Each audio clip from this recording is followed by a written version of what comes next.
stress?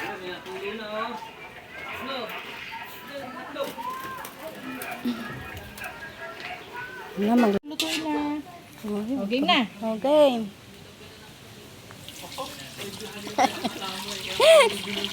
Ito, tagaluto ng bilo-bilo. Guys, ito yung unang Ganto sila magluto ng bilo-bilo. pangalawang gata. Pangalawang gata yung kanilang unang iluluto.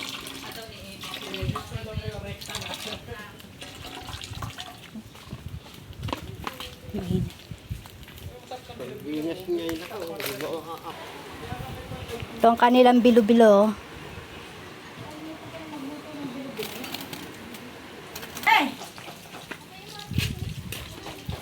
Nuhugasan ng ube sa kamote.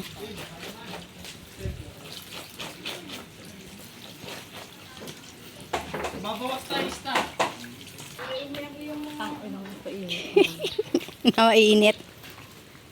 Ano daw gata sila na baby? Ha, init. Teten. Mamaya na yan. Ilalapit ko ng ano. Paras kang... Mamaya mo saging, maiwan ang saging ha. Ayun ka, pras o.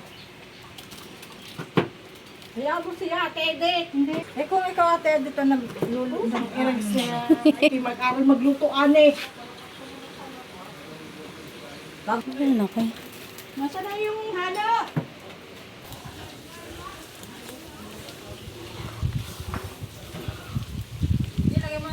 Kaya nga, hawakan mo muna ito. Hawakan mo ito isa. Uy.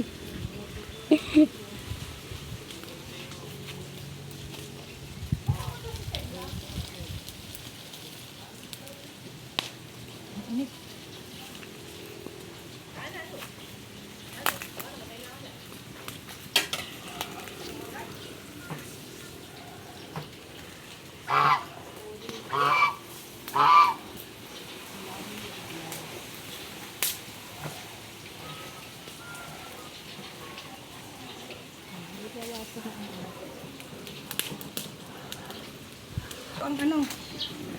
Mamaya yung malako. Hindi yung gata. Na, isa. Hello. Ang madali rin lumambot. Kasi ano pa sa apoy? Lakas ng apoy. Lakas din ng init ng araw. Kaya maya. Minamadali at nagugutom na yung mga bisita namin. Ayan o.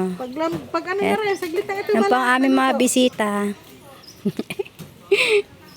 Saglit lang yan. Pagkulo lang yan eh. Okay. Luto agad yan. Init mo pa. Sino yung aking ano? Yung aking gluto? Nasa lilom ka naman ah. Hindi yung apoy. Oo nga, yung apoy, yung init. Ano pa kaya kung sa impyerno? Pati cellphone ko, nanginginit na din sa lakas ng apoy. Doon lang may ano yun. May internet. Wala doon internet? Meron. Eh dito walang contact. Hindi ka nag-Facebook. Diba?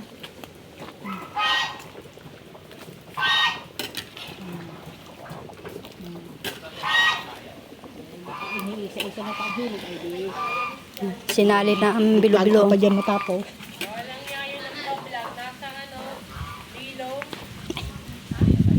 Dapat doon ka sa initan. Ayoko nga. Madaya ka naman eh. Ah, sarap na ng kanilang bilo-bilo. Malapot na.